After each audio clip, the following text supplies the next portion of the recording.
Dumelang sanibona dimachero ninja. Bonjour. Hello. Wherever you are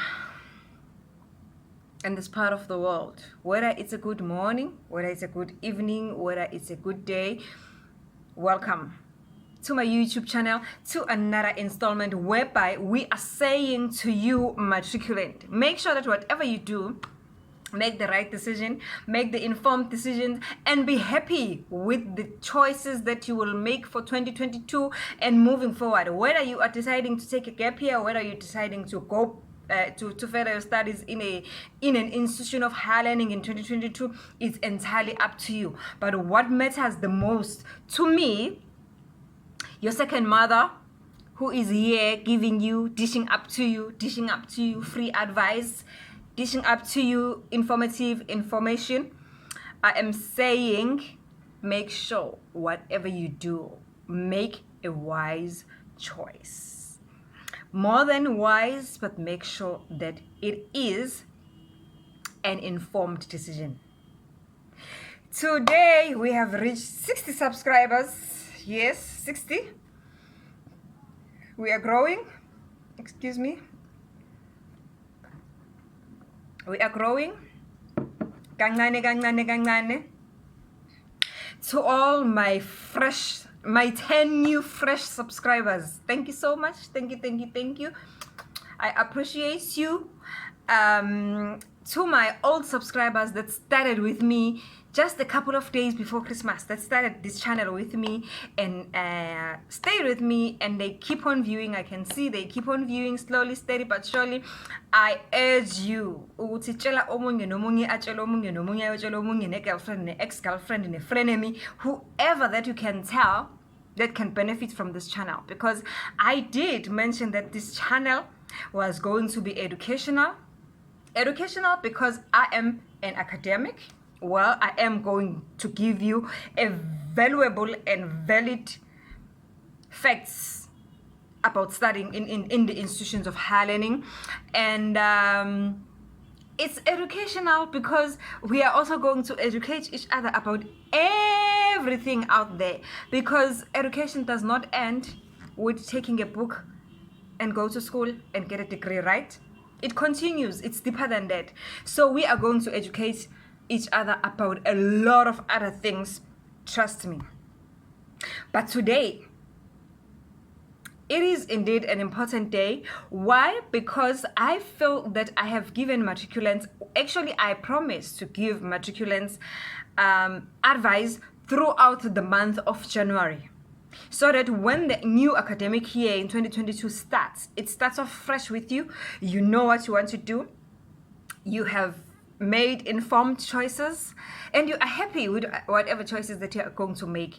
So you will be drifting away into this, I want to call the institutions of higher learning darkness. You are drifting away into the darkness, because you have to find the light on your own, like the songs, that's like the song says, I'm drifting away into the darkness.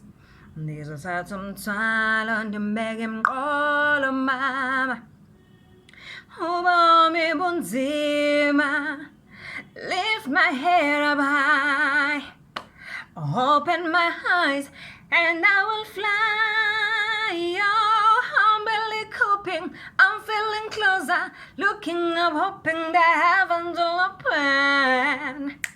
Mdali wezulu, nikalele guwe, open up, I'm feeling closer now. The light is shining brighter, but I'm losing my flow. Don't lose your flow. When you get into that campus, when you get into that res, don't lose your flow. You'll be drifting away into the darkness. That is what I said in the first video, when I was giving you an advice that concerns the fact that do not let your parents hold your hand, even on the decisions whereby you're supposed to be your personal choice.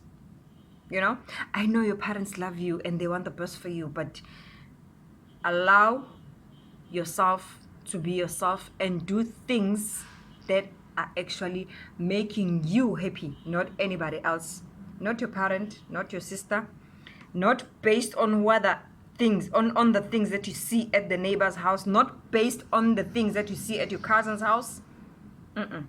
But you. So as we close up the month of January, as we're closing up the things that concerns higher education and advice for matriculants, as we wrap it up, I had promised you, I had promised you that I was going to do the last video that I was going to do on the month of January. As you know that today it's the last Saturday of January. I am going to upload this to you before Monday, which is the 31st of January. So it's the last Saturday of January. I am dishing up to you the last advice for the month of January. In fact, it's not advice this time around, but it's an educational tip. And now, you know, you've heard, they tell you, so they say, okay? But now you are going to experience it firsthand. What is it?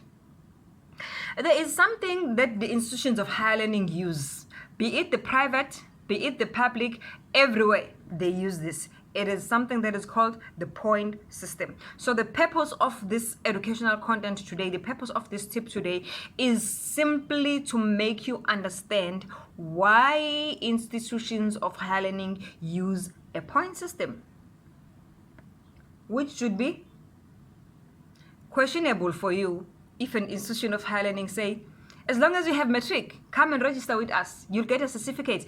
Once they say that, know that there's something wrong with that institution. Know that there is definitely something wrong with that institution. Listen, baby, they may be registered, they may be legit, you may check them out, CHE, they are approved, they are accredited. But once they say that come and do any course you want to do with us, any degree you want to do with us, we are not going to check your points. Check and check again. Check and check again. Unless it is, of course, those courses that don't need you to have a university entry. So the courses that I'm talking about, it will be more like the courses, short courses, whereby you are doing a course that is 3 months, a course that is 6 months. Most of those courses, they don't even have a SAQA number. So according to me, take it from me, if you are doing a short course with an institution of higher learning, it's a 3 months, it's less than 6 months, let me put it that way. It's not worth it. Why is it not worth it? Number one, it does not fit anyway within the NQF levels. Right? That is another subject for another day. I will teach you about NQF levels some other time in this planet, in this platform where we usually meet. Ne? Some other time, I will teach you something about it. You will know because I love you. You will know because I always want the best for you. I always want the best for you, baby. So be rest assured, Oguti, with me here, you're not in the wrong place. Okay?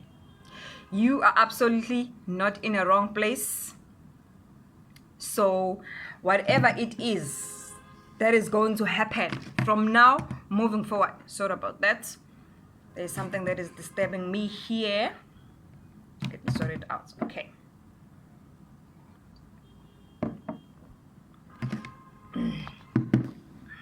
Okay.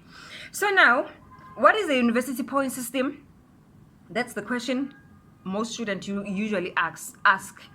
And the most question that is always in their lips, how many points do I? How many points do I? So in short, how many points do I need for doing whatever that I want to do? Maybe how many points do I need to do maybe a degree in commerce, maybe a degree in medicine, maybe a degree in pharmacy, maybe a degree in archaeology, whatever it is that you want to do. students are always frustrated by this when it comes the time that they go and register. I will unpack it for you. Let me unpack it for you because I love you. Okay, number one, what is a university point system? Let us answer that question first. And then once we answer that question, we get it out of the way, we will understand exactly what is happening. A university point system is a system that is used by all institutions of higher learning to do what? To make sure that the course, the degree, the diploma, whatever it is that you are registering for, you qualify for it. Okay? Whatever degree or course that you want to do, you must meet a particular minimum number of points before a university can even look at your certificate and say, we are considering you for an opening for you to become one of our students. Why point system? You should be asking yourself. I am not going to give you the history of why point system, but the point system, I'm going to give you the reason rather why the point system. The point system is a perfect way of making sure that whatever course that you want to do, whatever degree that you want to register for, aligns with your capabilities, with the requirements. Both of these combined together, they must give a university an indication that you are going to be able to cope with your studies. Ngiyazwakala? Yeah, I do hope ngiyazwakala. But let me repeat, for the sake of somebody who did not understand, I am going to change the way I have put it. Maybe somebody can hear me better. The reason universities ask for the point system, it's because there is always a different kind of pressure that you are going to face when you get into a university system. Remember that for the past 12 years, I have highlighted this on my previous video, that for the past 12 years of your learning life, you have always had somebody that is standing in front of you, guiding you, spoon feeding you, and making sure that you do the work, whatever the case may be. This person is always on your case that you do the work. But when you get into a university level, things change. Things change. Yes, there will be somebody who's still standing in front of you and guiding you and everything, but things change now. That we flip the coin at the university level. You do almost 85% of the work, and the person that is standing in front of you does at least 15% of the work. Because what does this person do? He is now lecturing you. That is why we don't call people who teach at a university level teachers. They do no longer teach. A teacher will sit with you, guide you, and make sure that you do the right thing, and you know.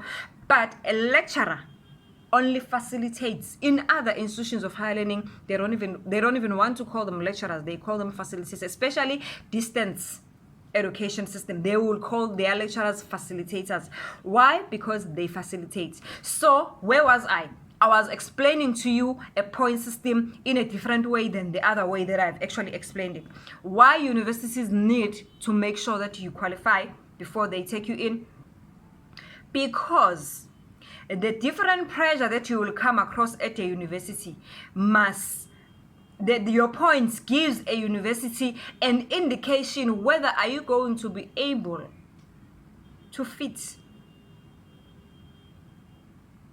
to a different pressure that you are going to find yourself facing at a university level. So this point system, what do? They are only for two reasons. Point systems, they are just for two reasons. Number one, they just want to assess your capability. They just want to assess your capability within the learning system, and they want to do what? They want to make sure that the institution aligns you with the right degree that you want to study. You can never have maths and science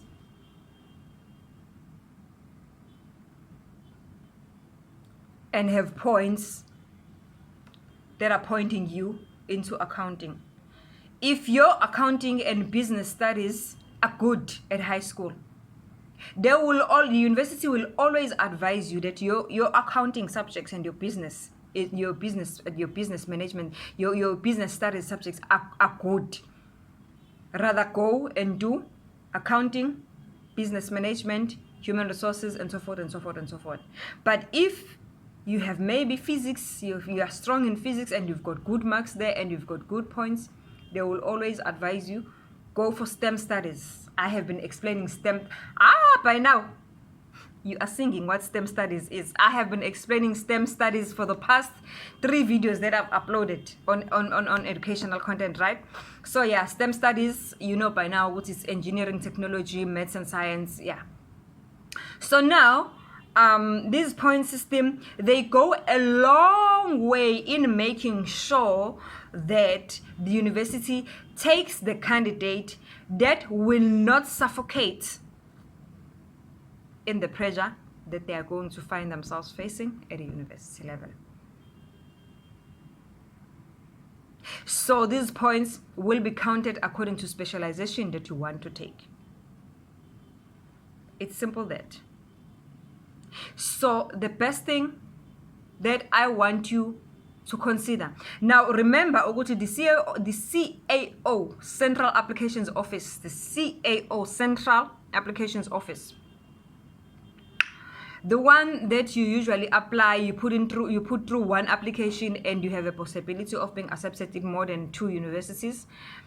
They do indicate to you how universities calculate point system. If you don't know what I'm talking about, go into the CAO website, Central Applications Office website. They do have the calculations for different point system, what universities of what universities use, what points do you need for X qualification, what points do you need for X qualification. All of this is done to make sure that you pass the first. Your point system is more like your first test. Are you going to be able to cope? It's your first test. Some universities will, what is the word to use? Some universities will try and balance this point system by having a bridging course. I remember back in the day, I don't know if institutions of higher learning still have this, because I don't want to give you a wrong information, but I know that in most institutions of higher learning where they were offering diplomas, especially in engineering, chemical engineering, most engineering subjects, most engineering diplomas, they will want you to have certain points. And if your points are a little bit less, maybe they are less by 1 or 2. I know that one thing that I know for sure is that Mangosuthu University of Technology used to have this system in place. I don't know if they still have, where they find that your points are good, but they are not very balancing. Maybe your physics is high enough, your maths is somewhere here. They will just say, okay, fine, because we can see that you can cope in physics, so we'll put you in a chemical in a chemical engineering diploma. But the first thing that we want you to do, you must go through a bridging course. I don't know if they still do that, but they used to do it back in the day. I don't know now. So some universities will have such a system whereby they will ask you to go through, because they can see that in your certificates there is a little bit of imbalance. You've got subjects that is very, very good, and they can see that your points, maybe they want 20 points in that degree or in that qualification, and when you got 19, but they can see your results, can tell Uguti, should they try and nurture you somehow, should they try and give you personalized guidance somehow, you will make it. They will put you through what is called a bridging course.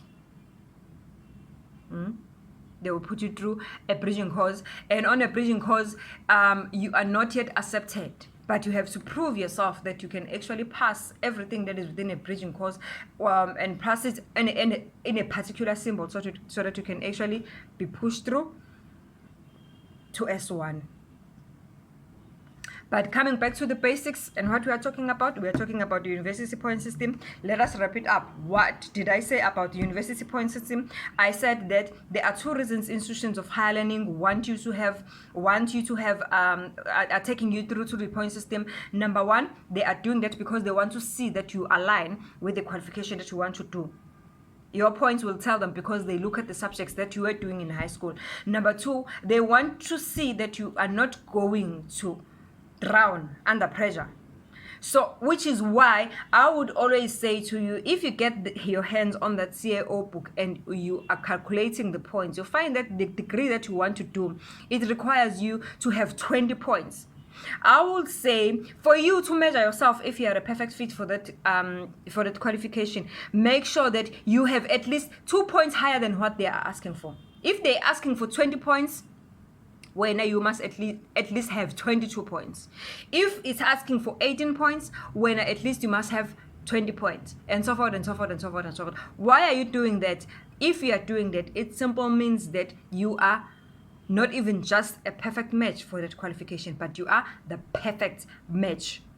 And the modules already that you are going to do there will automatically be, it is going to be automatically be something that you will easily understand, and it will be something that you will cope should this university's pressure start arising, because most of the time in a university level you are usually on your own in order to pass and in order to succeed. It's not a trap, it is just how it is. Okay, so these points, they do go a long way in making sure that they accept the right candidate for the right qualification, and they avoid dropouts, because a number of students drop out not because of finances at times, but because they are not coping with whatever that they decided to do. Some, they even deregister and go and do other courses, which is not a nice thing. It's a good option, but it's not a nice thing, because at the end of the day, everything goes with money. You waste money, you know. But if you feel that you are really suffocating, then it's always a right thing to do. So, wrapping up the last installment of Matriculants, bengihamba nawe the whole of January. So now, I hope you are ready, I hope you are informed, I hope you know what to do. So I am going to leave you and let you be, because I know that you are capable. I am going to let you drift away into your own darkness, where you are going to find your own light, so that amazulu wako ezokwenza njani? Avuleka amazulu, so that amazulu wako ezovuleka. Ngiyabonga kakhulu mntana sekhaya, ngiyabonga kakhulu my babes, ngiyabonga kakhulu mshana. Abanye sibabiza abashana, abanye sibabiza abazukulu, whether umzukulu, whether umshana, whether usisi omncane. But thank you so much if you have stayed with me and this content of Matriculants has really touched you or has really made a change and a difference in your life. Please drop a comment for me down below. Please do the right thing, share my content, subscribe, like, and let us make the circle bigger and bigger. Let us make this community grow, guys, because I believe that there are a lot more people who can benefit from this content. Okay, thank you so much. Enjoy your weekend as much as I'm going to enjoy mine, and stay blessed.